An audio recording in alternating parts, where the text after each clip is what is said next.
आपला आता कोणता मग चालू आहे? संतांचे संगती मनोमार्ग गती आकळावा श्रीपती येणे बनते रामकृष्ण वाचा भाव हा देवाचा आत्मदर्शी वाचा रामदेव एक तत्व नाम साधी साधन द्वैताचे बंधन न बाधिते नामामृत गोडी वैष्णवाला तरी योगी असा हरी जीवन पडा सत्वर उच्चार प्रल्हाद बिंबरा उद्धवाला तरी कृष्ण दाता ज्ञानदेव मरे नामे सुलभ सौकर दुर्लभ विडा नाही हरिमुखे म्हणा पुण्याची गणना बोल करी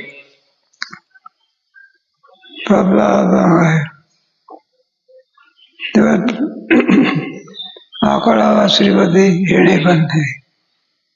तेव्हा मनुष्य देहाचं साध्य कोणचं आहे? तो का म्हणे जन्म आल्याचे कदाची विठ्ठलाची एक हे देह भरण करणं हे माणसाचं साध्य असते. नाही का? प्रत्येक माणसाकडे दृष्टी टाकली तर सर्व माणसं कशात गुण केलेले आहे? विशेष सुख आहे का रे? आणि विशेष सुख प्राप्त करून घेणं हेच मनुष्य देहाचं कर्तव्य आहे. तेव्हा विशेष सुख प्राप्त करून घेणं मुख्य अर्थ नाही. मग विशेष सुखाची सुद्धा विशेषची आवश्यकता आहे.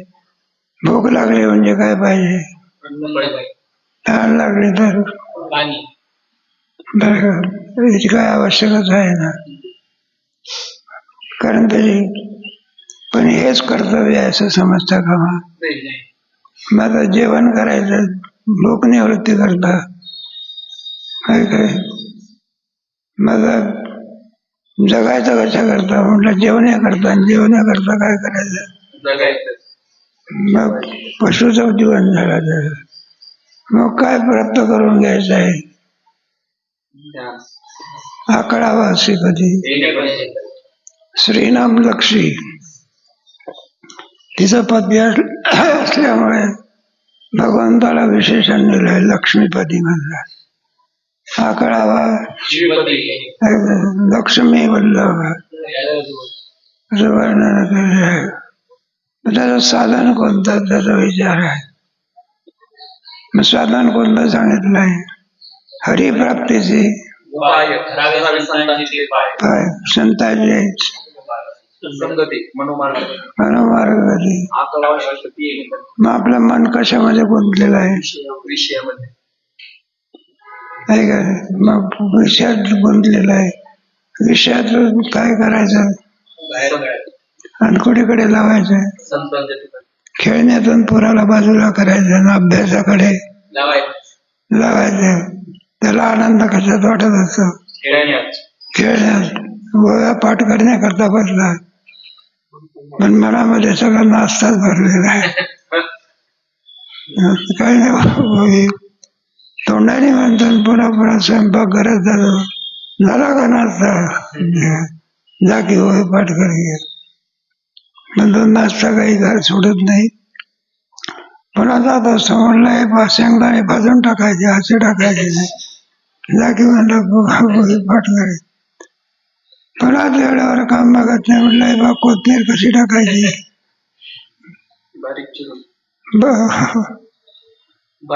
मनोमार्ग गती. मनाचा धाव कोणाकडे? परमात्मा मिळेल का? मनाची धाव कोणीकडे लावली पाहिजे? परमार्थ म्हणजे काय? इधरचे उखाणणार उधर लगाना संसारातून काढायचं परमार्थाकडे लावायचं. हे कोणाच्या संगतीत प्राप्त होते? संतांचे मनोमार्ग गती.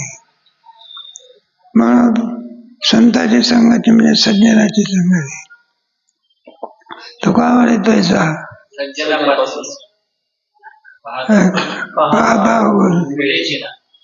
संतांच्या संगतीमध्ये लावायचा. संतांच्या संगतीमध्ये का लावायचं? त्याने भगवत प्राप्ती करून घेतलेली आहे. कोणाच्या संगतीमध्ये जमतं का? संताचं लक्षणच आहे. भगवत प्राप्ती जर झाली नसेल तर त्याला संत म्हणता येत काय म्हणायचं आहे ते मला. नाही का. संतांची संगती हरिजोडे बरेचसे प्रमाण आहे. तुम्हाला पूर्णत्व प्राप्त करून घ्यायचं आहे का, मग कोणाची संगती करा. हरिप्राप्तीची नाथ महाराजांचा संतावेन प्राप्ती नाही. म्हणून तर संतांच्या ठिकाणी गुरु हे पद संताला वापरतात. बरं का, संताला कोणतं पद वापरतात? ज्ञान प्राप्त करून द्यायचं असलं म्हणून जर संत या पदाला कोण प्राप्त पूर्णत्व. संतच गुरुही होत असतात. काय होत? ज्ञानेश्वर महाराजांचे गुरु कोण झाले ना? मग संत आहेत ना ते. निवृत्ती संत असं वर्णन केले आहे. मग संगती कोणाची करायची? संगतीमध्ये काही प्रकार असते. माणसामध्ये काही प्रकार असतात. काही दुष्टाची संगती असते, ती त्याज्य आहे. ती काही सामान्य लोकांची संगती. त्याच्यामुळे संसारिकच विचार असतात सगळे. काही सर्व मान्यवर लोकांची संगती, यांच्यापेक्षा थोड्या अधिक. पामराच्या संगतीपेक्षा विषयाची संगती थोडी, आणि विषयाच्या संगतीपेक्षा कोणाची संगती? माझी जातीचे. आणि सर्वांमध्ये मोठी संगती कोणती? संत. मोठी संगती का म्हणायचं? देवाची प्राप्ती होते. हा कळावा श्रीपती. या मार्गाने जर आपण गेलो तर परमात्म्याची का होते? संगती प्राप्त होते. काय दुर्जनाचा संघ बरेचसे प्रमाण आपल्याला देता येते. दुर्जनाच्या संगती गायीचा दृष्टांत असतो.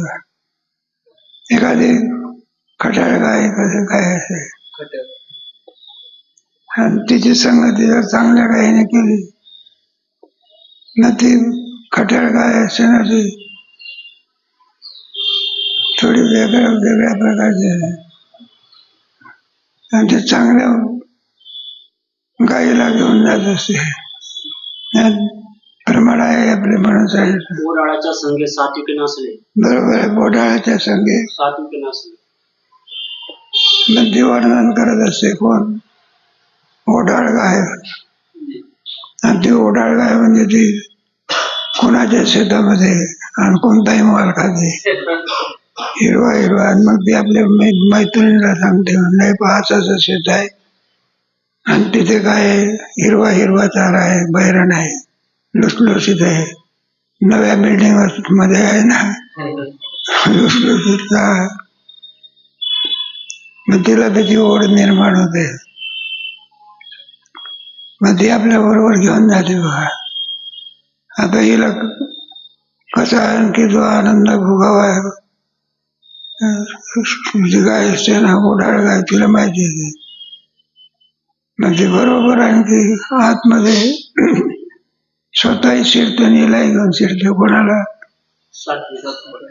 सात्विक गायला. आणि ते आपला हिरवा हिरवा गवत काय करते? मग त्याचा मालक असतो. कोण मालक? अरे म्हटलं रोज नुकसान होते. ही गाय या गायी असल्या, ही एकच दिवस गेलेली होती आणि ओढाळ गाय नेहमी जायची. मग तिने वचवा काढायला काय केली? सुरुवात केली दांडकाला. बळवाला काय केली? जी ओढाळ गाय होती तिला सवय पडलेली होती कशी उडी मारून जाऊ, कुंपणावर कशी उडून जाऊ, उडी मारायची. हे ओढाळ गायला काय तर ट्रेनिंग घेतलं काय, ते दंडा मारण्याच्या पूर्वी त्याने उडी मारून. आणि ते सात्विक गायीला काय माहिती? माहिती शेतकऱ्याच्या हातात कोणती गाय सापडते? मग साधा हाणतो का दंड्याने हाणतो? हे दुःख कोणामुळे प्राप्त झालं? तिची संगती. सज्जनाची संगती वेगळी आणि दुर्जनाची संगती. दूरदर्शनाच्या संगत काय मिळत असते पाकिट कसं मारायचं त्या बऱ्याचशा भानगडी असतात चोरीच्या ट्रेडिंग मिळते का म्हणून संगतीवर फार परिणाम आहे. मनुष्य जो घडवला जात असतो कल्याण मार्गाला लागत असतो त्याच्यात मुख्यधारक होता संतांचा संघ पण सत्संगातीवरती बरेचसे आणखी अभंग आहे. म्हणून भगवंताची प्राप्त करून घ्यायची आहे का तुम्हाला कुणाच्या संगतीमध्ये संतांची संगती आणि मनोमार्ग तुमचं मन कोणाकडे लावायचं संतांनी कुठून काढायचं विषयातून काढायचं विषयात कधी गेलं विषय माणसाला फसवणार शब्द स्पर्श गंध ऐकणे काय सतीचं वेळ तुमच्या सिनेमामध्ये आपण जे पाहायला जात असतो आम्हा पैसा खर्च करतात लोक काय आहे त्याच्यामध्ये काही नाही लोकांना फसवण्याचे क्षेत्र आहे.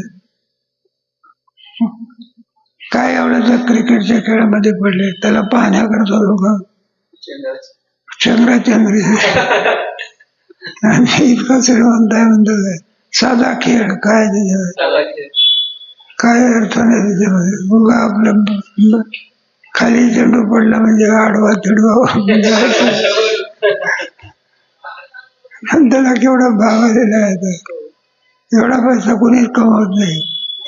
हे जे क्रिकेटियर लोक आहे ना यांचा जेवढा पैसा आहे ना एवढा भारतात कोणाच कडे अमाप पैसा मिळू ना किती दोन माणसाला जास्त आहे एक सिनेमामध्ये काम करणार आणि एक कोणता क्रिकेट यांच्याजवळ आणि कसं देव जरी आला त्याला सांगितलं की चला की मला क्रिकेटचा माणूस पाहिजे आहे त्यांच्या संगतीमध्ये मिळत मग कोणाच्या संगतीमध्ये आकडा श्रीपती मग त्याचं साधन कोण नाही रामकृष्ण वाचा आत्मा तो सोपं साधन त्या जगात सांगितलेलं आहे. रामकृष्ण वाचा भगवंताचं जे नामस्मरण आहे दिसायला जरी सोपं असलं तरी पण फलाच्या दृष्टीने सर्वांमध्ये श्रेष्ठ आहे. दिसायला काय आहे ते सोपं साधन आहे पण फलाच्या दृष्टीने नाही का येणे साधती तुटती भावाची बंधने दिसत दिसेने नामामध्ये एक महान शक्ती आहे आणि कोणाला माहिती आहे आणखी दुसऱ्या दृष्टीने रामकृष्ण वाचा राम भगवान शंकराला माहिती आहे. भगवान शंकर देखील राम नाम सहज काय करतात जपे राम नाम सर्व काळ रामकृष्ण वाचन बाबा आत्मा तो शिवाचा एकदा पार्वतीने विचारलं होतं बघा म्हणलं तुम्ही कोणाचं नाव जपत असाल ध्यान करत बसत असाल तेव्हा भगवान शंकराने सांगितलं म्हटलं राम जप करत कोणाचा आम्हाला लागलं म्हणलं राम जप नाही करता म्हणलं ते राम काय इतका मोठा लागलाय तुम्ही सुद्धा चिंतन करता. मग पार्वती म्हणायला लागली भवानी म्हणायला लागली म्हणलं असं काय आहे रामाचा तो राम तर बाई करता वेडा झालेला आहे. कोणा करता सीता सीता करता म्हटलं फिरतो इकडे तिकडे भाऊ समजावतो तरी सुद्धा त्याचा वेळ काय होत नाही जात नाही आणि त्याचं तुम्ही काय घेताय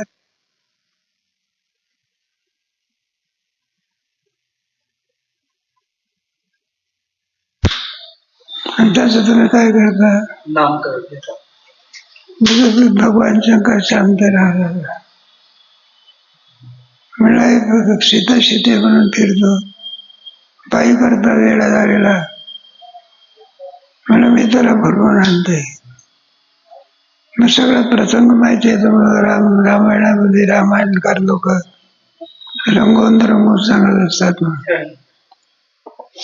इकडे चाललेलं असते लक्ष्मणाचं आणि रामाचं. मग रामचंद्र चाललं असतं सीते सीते सीते. लक्ष्मणाला सुद्धा वाटते आपल्या भावाला कसं समजवायला झाला. म्हटलं हे वेगळंच काम झालेलं आहे. म्हणे भगवान शंकराने सांगितलं सुतीला, आणि ती बोलवण्याकरता कोणाचं रूप घेऊन जातो? सीतेचं रूप. आणि अरण्यामधून बरोबर असं लांबून बरं का लक्ष्मणाला कोण दिसते? सीता माता. आता सीता आहे का ती भवानी आहे? भवानी आहे. रूप कोणाचं घेतलं? सीतेचं घेतलं. मग तो म्हणतो श्लोक म्हणतो दादा आहे म्हणलं सीता सीता जवळ ते बघा म्हणलं राम उभी आहे. ते प्रभू रामचंद्र काय होत नाही, पाहत नाही का? मग जवळ जवळ यायला लागतात. पण आपण लक्ष म्हणतो दादा सीतेचा शोध लागला की ते बघा म्हणायला लागत, ती बघा आपल्याकडे येऊन राहिलेली आहे. प्रभू रामचंद्र जसेच आहे. मग जवळ आले. कोण आले? कोण जवळ आली? पार्वती. आणि मग भगवान श्रीरामचंद्र काय म्हणतात? म्हणलं आई साहेब भगवान शंकराला सोडून इकडे कशाला आले? तुम्हाला संपलं सगळं. म्हणलं ओळखलं की आपल्याला काय झालेलं आहे. मग तुझे सीतेच्या विषयीचं ज्ञान काय झालं? नाही. सीता म्हणजे जगत जननी आहे. कोण आहे? नाही कोणाला कळू चुकलं? पार्वतीला. म्हणूनच म्हटलं भगवान शंकर सतत काय करतात? रामाचा जप करतात. मग आले कोणाकडे आली ती? शंकराकडे आली ना. मग भगवान शंकर म्हणाले या आई साहेब.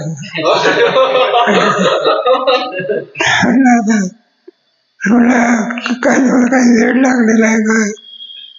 नातं बितं काही समजते का नाही? माझं सांगितलं म्हणलं आहे पहा राम आमचा देव आहे आणि सीता आमची माता आहे. अलग अलग आहे. मग तुम्ही कोण झाला होता? सीता झाली होती. मग तुमचं आमचं नातं कोणतं? आई. म्हणलं आता पुरीचं नातं काय झालं? पुढे मग पुढचा इतिहास माहिती आहे. असा जो भगवान शंकर कोणाचं चिंतन करतो? रामकृष्ण. सगळं रामायण चालते. तुम्हाला जे जे सांगायचं वेळा रामाचं चिंतन केल्याशिवाय. एकदा होता ना विष्णू सहस्त्रनाम म्हटल्याशिवाय पार्वतीचा जेवणाचा नियम असायचा. म्हणून जेवणाचा कोणता नियम होता? विष्णू सहस्त्रनाम म्हणायचा. कोणता? विष्णू सहस्त्रनाम. आता काय झालं ते भगवान शंकराला असं वाटलं की कोणाच्या बरोबर उभयता जेवण करू. काय करू? पती पत्नी काय करू? पण ते पार्वतीचा नियम व्हायचा आहे ना. मग भगवान शंकर म्हणायला लागले जेवायला वाढा. आमच्या बरोबर काय करा तुम्ही? म्हणून माझा नियम व्हायचा आहे. काय व्हायचं आहे? मग भगवान शंकर म्हणायला लागले म्हणलं नियम आहे का? एकच राम म्हणा. किती? एकच राम. आणि या जेवायला म्हणलं एकदा राम म्हटल्याने मला जमेल का? म्हणलं एका रामाच्या स्मरणामध्ये विष्णू सहस्त्रनाम येऊन गेला. काय येऊन गेलं? ठीक आहे. राम राम येते मनोरावे सहस्त्रनाम. एक राम म्हटलं तर किती नाव घेतल्यासारखे होते. म्हणून रामकृष्ण वाचा आत्मा तो शिवाचा आहे. काय काय शेवटी हा वेदांत शास्त्राकडे वळायचं. वेदांत सगळ्याच्या घटामध्ये असणारा परमात्मा कोण आहे? आहे का? सर्वागठी राम आहे का? तो ज्याला आज वेदांत शास्त्रामध्ये ब्रह्म म्हणतात. मग ते ब्रह्म जगत करण्याकरता आकार घेऊन येत असते. मुळामध्ये कोण आहेत?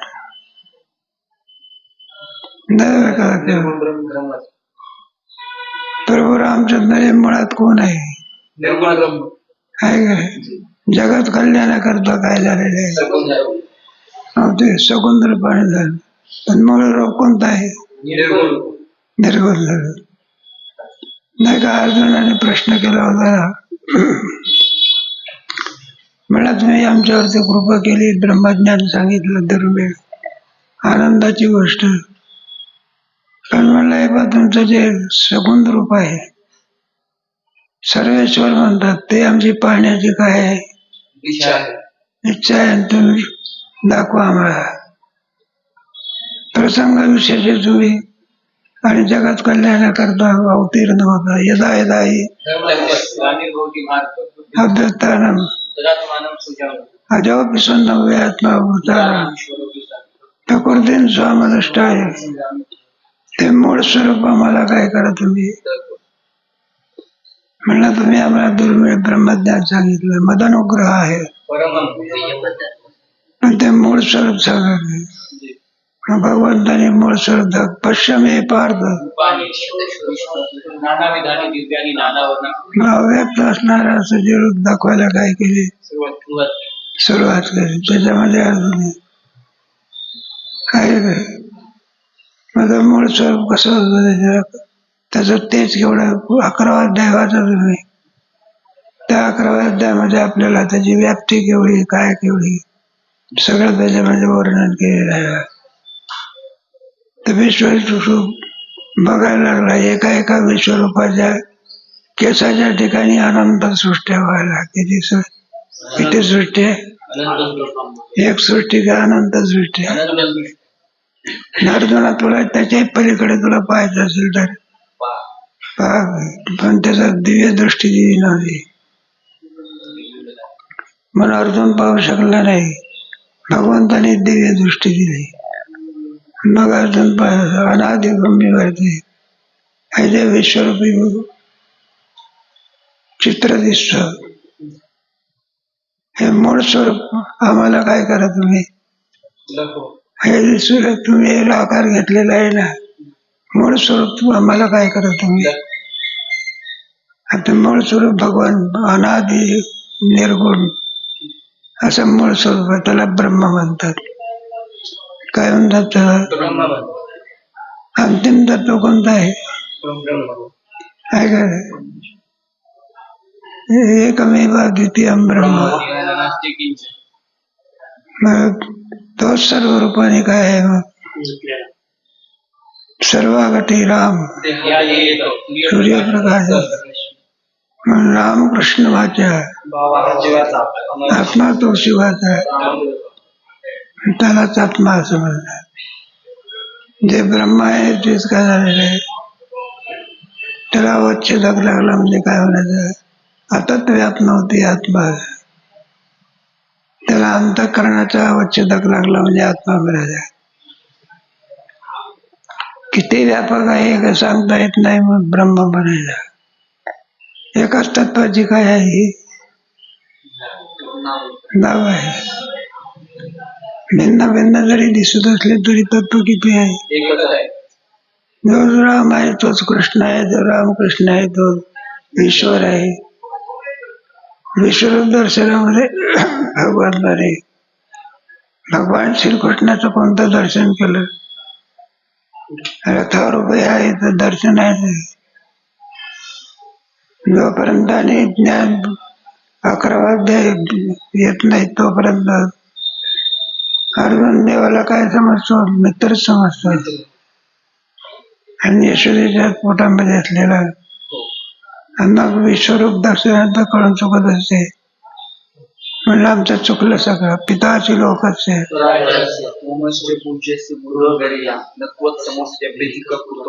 नाही का? तमादी देव पुरुषप्रमाण वेत्तासी वेद्यांचे परंतु सामर्थ्यातम विश्व वायुर यमोग्नि वरुणासी तो पितामहर्ष नमो नमः सुषात शुक्र पुनश्च भूयोपि नमः पुरस्कार नमोस्तुते सर्वदे महे रूप आणि आपण जे समजत होतो ते रूप काय होतं?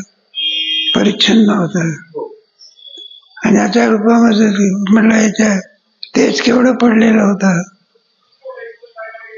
हजारो सूर्य एकाच वेळेला उगवले तरी तेवढं तेज होऊ शकणार नाही.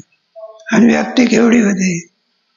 भगवंताच्या व्याप्तीमध्ये ह्याच्या सृष्टी परमाणूसारख्या दिसत होत्या. आणि हे खरंच उभं आहे. भाव हा शिवाचा आणि आत्मा तो जीवाचा रामाचा. ज्या रामाचा आपण जप करत असतो तोच परमात्मा सर्वत्र ठिकाणी व्यापलेला आहे. आत्मा तो शिवाचा राम. पुढे संतांची संगती मनोमार्गते आकळावा शिवते बनते रामकृष्ण वाचा भवा जीवाचा आत्मा तो शिवाचा राम जप एक तत्व नाम साधिती साधना द्वैताचे बंधन बाधी. मग भगवंताचे परमात्मा आणि नाम याच्यामध्ये कोणत्याही प्रकारे भेद नाही. अभेद आहे की नाम मंत्र जप कुठे जाईल पाप रामकृष्ण संकल्प धरून राम म्हणत रामाची भुजी. भगवंताचं नाम आणि परमात्मा याच्यामध्ये ऐक्य आहे. परमात्मा जसं सद्रूप आहे, चिद्रूप आहे, आनंद रूप आहे तसं त्याचं नामही सुद्धा कसं आहे? सद्रूप चिद्रूप. हरिपाठाच्या शेवटच्या अभंगामध्ये गोड वर्णन केलं आहे. सत्पदते ब्रह्म सत्पदते ब्रह्म चित्पदते माया आनंदपती जया मिळती. सत्पद निर्गुण सत्पद शिकून तोच परमात्मा. म्हणून भगवंताचं नाम सद्रूप आहे. पुढे पुढे कसं आहे? सत्य साच खरे नाही काय. तुका म्हणे नाम चैतन्य हे निराम. नाम गोड कर तसे आमचे कोड. अशा प्रकारे भगवंताचं नाव आहे. रामकृष्ण वाचा भावा जीवाचा आत्मा एकच नाम. द्वैत संबंधात असं द्वैत कोटपर्यंत जोपर्यंत अज्ञान आहे, अंधार कोटपर्यंत जोपर्यंत प्रकाश येत नाही, प्रकाश आला की अंधकार संपला. त्याप्रमाणे द्वैत भगवंताचं यथार्थ दर्शन होत नाही. तोपर्यंत विश्वरूपामध्ये नाही का भगवंत सांगितलं सगळा कोण आहे? परमात्माच आहे सगळं. परमात्म्याशिवाय दुसरं ही सृष्टी कुठे गेली याचा काय लागला नाही. काय द्रष्टा दृश्य वगैरे सगळं त्याच्यामध्ये अर्जुन तो मरून गेला. म्हणून भगवंताच्या ठिकाणी द्वैत जे दिसतात ते द्वैत मायेचं कार्य आहे सगळं. कोणाचं कार्य आहे ते? द्वैत आहे ना आपल्याला दिसतंय. द्वैत सत्य मानून बसलेलं आपली गोष्ट सोडून द्या. वेदांत शास्त्रामध्ये द्वैत सत्य नसून द्वैत काय आहे? एक परमात्माच काय आहे? द्वैताचे बंधन नामामृत गोडी वैष्णवाला योग या साधने जीवन करा.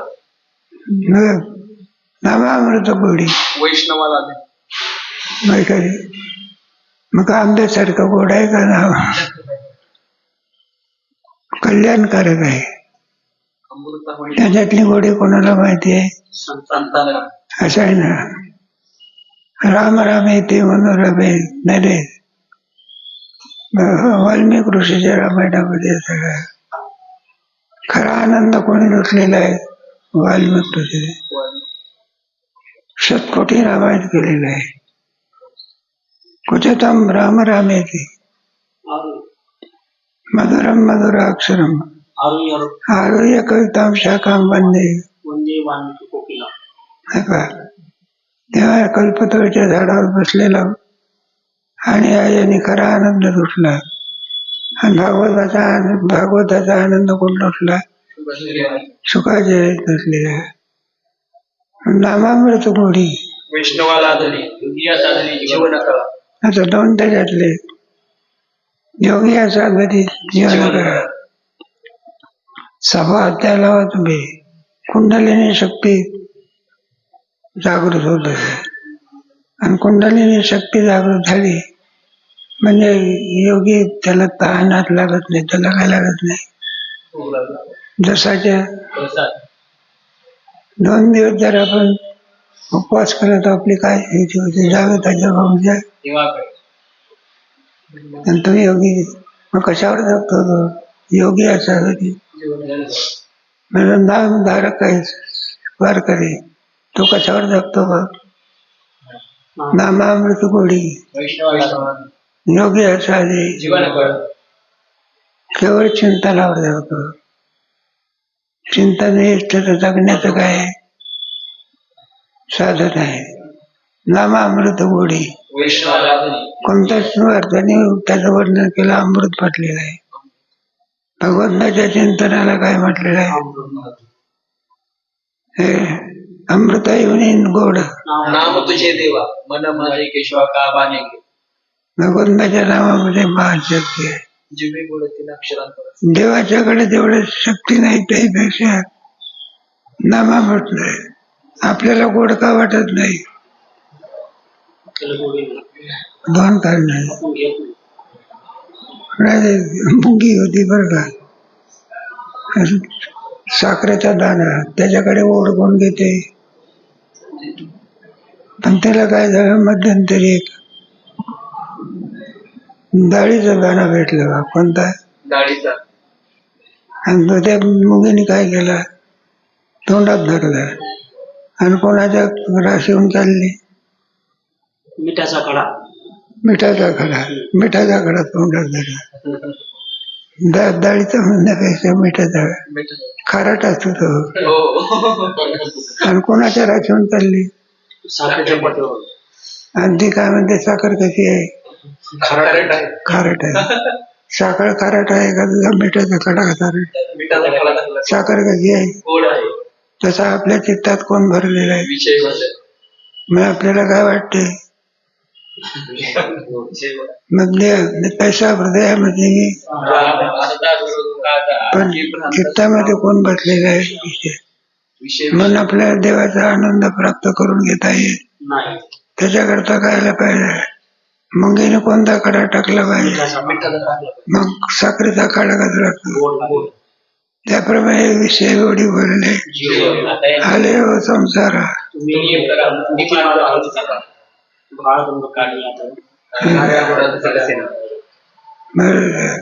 पण नाम कसं आहे मुळात?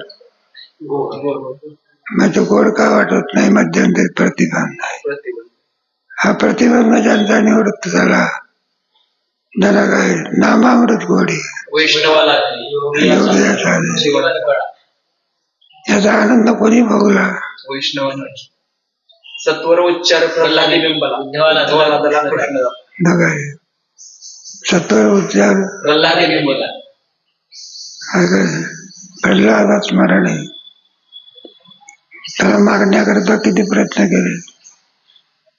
भरपूर. देवाचं नाव घेणं सोडून दिलं का? सत्वर उच्चार. प्रल्हादी बिंबला. आणि दुसरं कोण? ते उद्धवाचे ते सुद्धा श्रीकृष्ण असं उद्धवाचं आहे. दोन भक्तच नाही, दोनचे एक सॅम्पल दाखवलं तुम्हाला. बाकी सगळे नामदार वारकरी संप्रदायामधले सगळे भक्त 3 स्वरूप आहेत. सगळे नामधारक आहेत नाही का? नामसंकीर्तन सर्वात सोपं साधन आहे. नामामृत गोडी वैष्णवाला तुझी सत्वर उच्चार उद्धवाला झाला कृष्णदास. आता ज्ञानेश्वर महाराज म्हणते सगळ्यात सोपं साधन कोणतं आहे? ज्ञानदेव म्हणे नाम हे सुलभ सर्वत्र दुर्लभ वेळा जाणे. हे काय अगदी सुलभ साधन आहे, पण आपला ओढा कोणत्या साधनाकडे?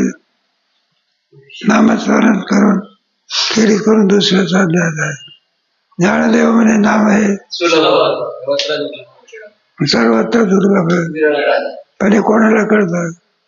वैष्णव सर्वत्र दुर्लभ सर्वांनाच कळतं का? नाही. विरळ जाणे म्हणजे एखाद सर्वच्या जे काही नाही. भलत्या साधनामध्ये काय करतात? सोपं साधन म्हणून काय करतात? आणि नाही त्या साधनाच्या पाठीमागे लागतात.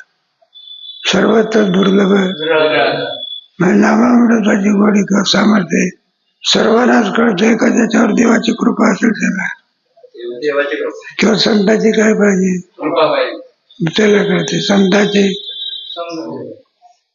मनोमार्ग गती. पुढचा भाग कोणता आहे मग?